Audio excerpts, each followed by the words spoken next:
In this video, I'm going to share with you guys 3 types of chemicals I use on a daily basis, but I suggest you maybe should not use them depending on your experience level in the detailing business. What's going on, guys? Luke here with Wilson Auto Detailing. I want to jump in to the first pair of chemicals that I'm talking about using on the interior here, and that is Meguiar's All-Purpose Cleaner and Super Clean Degreaser. Now, let me give you guys a couple of disclaimers. Number 1, Meguiar's All-Purpose Cleaner is a relatively alkaline and caustic cleaner, as is Super Clean Degreaser. Meguiar's, of course, is designed for vehicles specifically.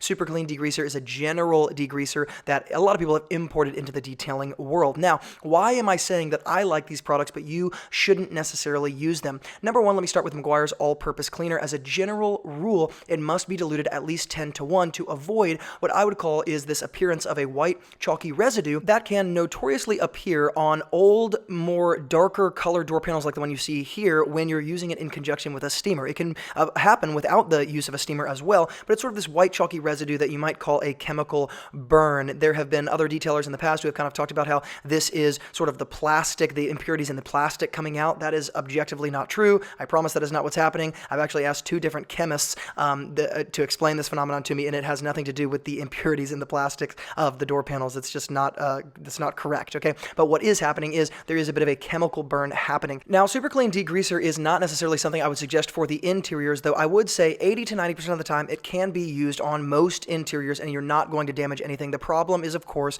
that last 20, 10, 5% of the time when you do damage something, it kind of makes all of the other parts not really worth it. I also don't really like using general degreasers on interiors whatsoever. I would rather stick to a dedicated all-purpose cleaner or even a specific interior cleaner like P&S Interior Express Cleaner to avoid the chemical burn. Though I will say, for the first time ever this week, I got an email from one of my private program members who has been using P&S Interior Express Cleaner for years, and he finally did actually chemically burn where he got that white chalky residue left over. He was diluting the product 1-to-1. I generally dilute P&S Interior Express Cleaner somewhere between 5 and 10-to-1, not necessarily 1-to-1. So I cannot say for sure that P&S Interior Express Cleaner will not leave a white chalky residue. I've never seen it happen personally, and this is the first time I've ever heard of another detailer experiencing it. So it does have sometimes something to do with the surface that you're working on, specifically darker, old, more, let's say, oxidized interiors. That's not really the correct terminology, but let's just say broken down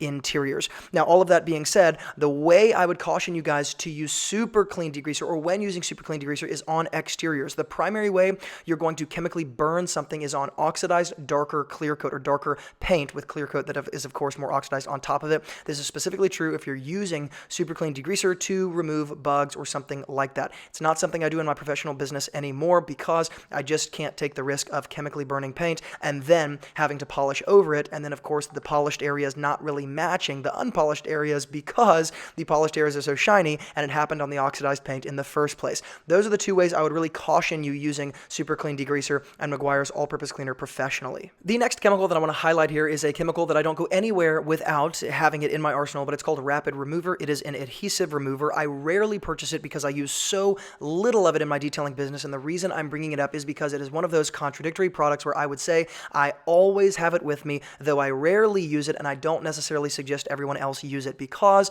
as an adhesive remover, it can really melt away interior plastics. If you're using it to remove something from the interior, or even as, for example, and this is again an off-label use I'm not necessarily suggesting, but it can be done, if you're using it to remove a lot of maybe grease buildup, oil buildup, sort of organic material buildup, or even sticker or sticky things inside of carpets that you don't know what it is, but you just know it's hyper sticky and you can't really get it off with a regular alkaline cleaner, the Rapid Remover can be used in those situations. But I have to caution you, overspray on plastics can really start to damage things very quickly. So again, contradictory, sort of paradoxical product. I don't go anywhere without it. I use it very rarely. It's about $80 per gallon. I probably purchase it 1 time every year to 2 years. That's how little I go through. And it is also a product that goes such a long way that I rarely have to use much in order to accomplish whatever job I'm using it for. Now, the final category of product I want to bring up here that I still rarely use but don't necessarily suggest you use it is any type of acidic wheel cleaner. Whether you're using Meguiar's Wheel Brightener, which is kind of the classic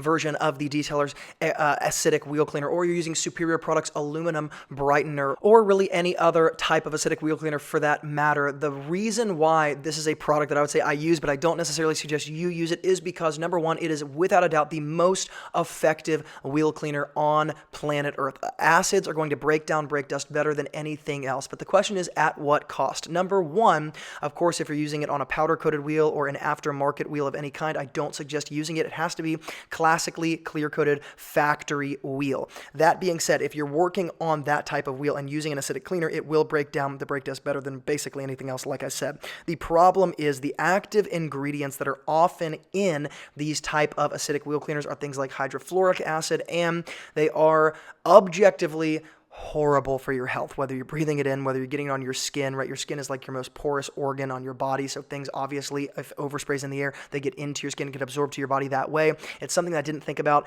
when I was younger detailing. It's something I definitely think about now as I'm just more conscious of those things. When I'm detailing, particularly in the open air, I don't like to have to wear a mask, and I'm not saying that because I don't like wearing masks. I'm saying it because I don't like using chemicals that require me to wear a mask, and so even if I have to take a little bit more time in order to accomplish something because the chemical is a little weaker, because the active ingredient isn't going to break down that brake dust, for example, in this situation, as quickly as an acidic active ingredient would, I'm okay with that because I want to be cautious in this area. Guys, hopefully this video is helpful for you. Just a perspective from a pro detailer who has a lot of experience using a lot of different products. These are things that I think you should be cautious when using them in the real world. If you want a full list of tools and products, check out the Pro Detailing Toolbox below. Those are all the products and tools I suggest professionally you use, and there's discounts and all kinds of things included in that list. And as always, guys, thank you so much for watching. And from Luke here at Wilson Auto Detailing, remember, a great detailer is always learning, and I will see you in the next video.